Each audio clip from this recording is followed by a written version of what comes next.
দুমাস পরে সুপ্রিম কোর্টে উঠছে সন্দেশখালি মামলা, বিতর্কিত ভিডিও প্রসঙ্গ কি তুলবে রাজ্য? নজর সোমে। প্রায় দুমাস পরে সুপ্রিম কোর্টে উঠছে সন্দেশখালি মামলা।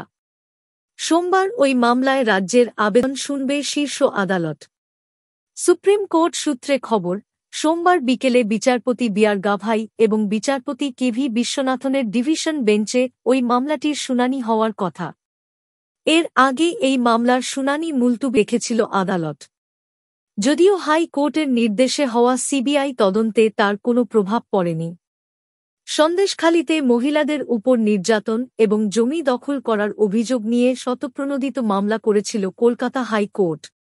উচ্চ আদালত ওই ঘটনায় সিবিআই তদন্তের নির্দেশ দেয়। সেই রায়কে চ্যালেঞ্জ করে সুপ্রিম কোর্টে যায় রাজ্য।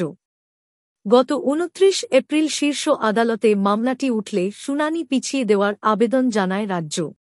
তাদের আইনজীবী অভিষেক মনু সিংঘভি জানান, ওই মামলা সংক্রান্ত বিষয়ে কিছু গুরুত্বপূর্ণ তথ্য সামনে এসেছে। সেগুলি আদালতে জমা দেওয়ার জন্য ২ থেকে ৩ সপ্তাহ সময় দেওয়া হোক।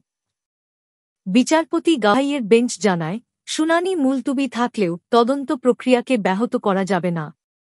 এমনকি শীর্ষ আদালতে মামলা বিচারাধীন রয়েছে এই যুক্তি দেখিয়ে হাইকোর্টের শুনানিতে বাধা দেওয়াও যাবে না। অর্থাৎ সুপ্রিম কোর্টের ওই পর্যবেক্ষণ মেনে তদন্ত চালিয়ে নিয়ে যায় সিবিআই।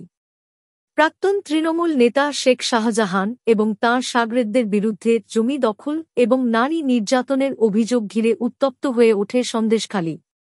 বিজেপি লোকসভা ভোটের প্রচারে ওই বিষয়টিকে হাতিয়ার করে। তারই মধ্যে সন্দেশখালির কয়েকটি ভিডিও সামনে আসে।